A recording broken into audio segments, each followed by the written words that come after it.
Começa agora uma teleaula de Física do ensino médio. Você vai assistir a teleaula de número 14. Bons estudos!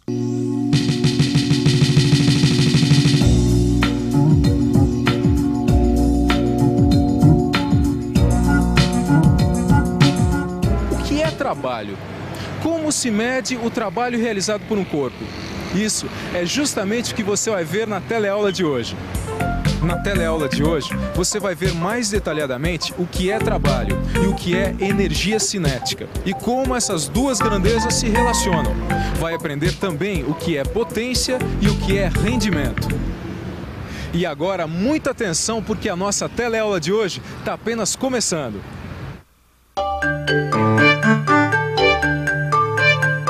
Por favor, o senhor acha que trabalho cansa? Cansa. Cansa. Cansa.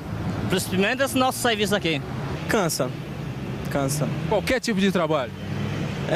Ficar sentado cansa, né? E trabalhando assim, andando também, bastante. Tem os que trabalham, tem os que cansam mentalmente e os fisicamente, né? Nem é necessário pensar muito para responder essa pergunta, não é mesmo? Qualquer tipo de trabalho dá trabalho. A própria expressão dar trabalho já sugere algo exatamente que necessita de um esforço para ser executado. Mas e na física, hein? Olha, na física, o conceito de trabalho é mais ou menos parecido com o do avô lavrador. Sem força, não há trabalho. Mas também só a existência da força não é suficiente. É necessário que essa força produza um deslocamento, ou então que atue ao longo de um deslocamento. Aí então o trabalho pode ser medido. E o trabalho pode ser medido exatamente pelo produto da força, pelo deslocamento. Quer dizer, então, que o trabalho pode ser medido através do produto da força pelo deslocamento, é isso? É isso aí. Mas por que pelo produto? Por que não pela soma, por exemplo? Porque são grandezas que se compensam, Rosinha. Isto é, se nós aumentamos uma, nós podemos diminuir a outra na mesma proporção. Assim, ó. Vou te mostrar. Por exemplo, na alavanca, uma força menor, F, pode mover um peso maior, P, porque o deslocamento, D, da força menor é maior que o deslocamento, D, do peso. O mesmo ocorre no plano inclinado. É possível elevar de uma altura D o caixote de peso P, fazendo uma força F menor que P. Porque, através do plano inclinado, a força F atua ao longo de um deslocamento D maior que D. Em ambos os casos, é válida a relação. O produto de F vezes D é igual ao produto de P vezes D. Vicente, eu acho que eu já entendi esse conceito, rapaz. Então me explica porque eu tô boiando ainda. Olha, é só pensar o seguinte. É possível fazer uma força menor desde que se compense com um deslocamento maior, sacou? Quer dizer que com um deslocamento maior se gasta menos energia, é isso? Não. A energia consumida é a mesma, porque o trabalho realizado é o mesmo também. É realmente essa definição de trabalho, em que é possível fazer uma força menor, desde que se compense com um deslocamento maior, não prevê todas as situações possíveis. Eu estava pensando aqui noutra situação. Dá uma olhada aqui, ó, Rosinha. Pense num bloco se movendo ao longo do deslocamento D, sob a ação simultânea de várias forças. Há forças que favorecem o deslocamento D, F1 e F2.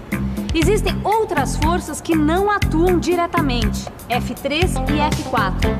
E ainda existem outras forças que se opõem, F5 e F6. Pode-se ver também que essas relações estão ligadas ao ângulo formado entre a força e o deslocamento. Mas e no SI? Como é que ficaria? No SI a força não é dada em newtons?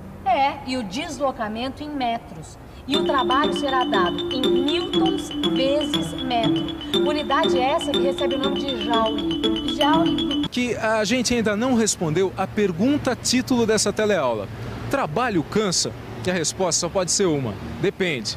Depende do trabalho, da força que se faz e do deslocamento em que ela atua. E ainda tem mais uma coisa, hein? Você está lembrado da nossa teleaula passada e daquela história de subir as escadas de um prédio para queimar energia? Então vamos imaginar uma pessoa que resolvesse subir as escadas do prédio correndo. Será que ela ia gastar mais calorias do que se subisse normalmente? Vamos ver. Por favor, a senhora acha que se uma pessoa subir as escadas de um prédio correndo, ela vai gastar as mesmas calorias do que se ela subir normalmente? Não, ela vai queimar bem mais. Eu acho que vai gastar mais. Vai gastar mais calorias. Eu acho que não. Eu acho que gasta mais calorias. Gasta mais porque vai estar fazendo mais força para se movimentar, né? Bem, a resposta é mais complicada. Fisicamente, o trabalho é o mesmo, ou seja, ela transportou o seu corpo do térreo até o andar onde ela mora. Mas será que o seu organismo concorda? Se você corre, você faz o percurso de um ponto ao outro do mesmo modo como se estivesse andando.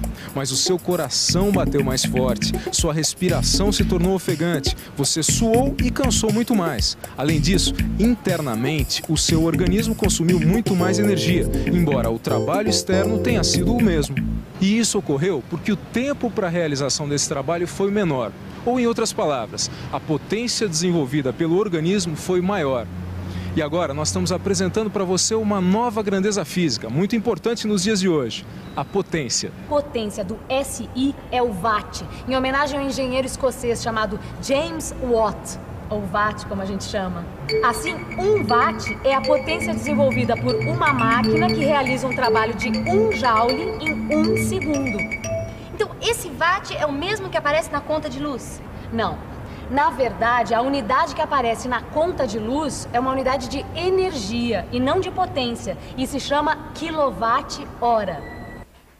Nossa! Ô Vicente, olha aqui, rapaz. A gente está consumindo muita energia. É, eu vi. Olha que absurdo. Quando é que chegou isso aqui, Vicente? Chegou agora de tarde, mas... Gil, pensa uma coisa, esse computador fica ligado direto, tem chuveiro elétrico, a gente trabalha até tarde com as luzes acesas, tudo isso gasta mesmo. Agora vem cá, uma coisa que eu acho engraçado, como é que eles conseguem medir o trabalho feito por máquinas, hein? Entendeu? Porque eu acho que isso não é difícil de imaginar. Pense comigo uma coisa. Olha, a gente já sabe como é dada a potência. Então o trabalho pode ser calculado pela seguinte relação. É mesmo, peraí, olha. Isso significa que dá para medir o trabalho que uma máquina realiza e a energia que ela consome, multiplicando-se a sua potência pelo tempo que ela fica funcionando. Você já sabe que é possível calcular a energia de um corpo pelo trabalho que ele realiza. Mas nós sabemos também que existem carros que consomem menos combustível do que outros. Ou então que carros melhor regulados podem consumir menos. Existem pessoas que comem muito e não engordam. Ou outras que, mesmo comendo pouco, acabam engordando. O que acontece é que existem máquinas que aproveitam melhor o combustível que consomem. Dizemos que essas máquinas têm um rendimento maior. Por exemplo, é impossível eliminar totalmente o atrito, que acaba se transformando em calor. Por essa razão, é que nós sabemos que o rendimento de uma máquina vai ser sempre menor do que 100%.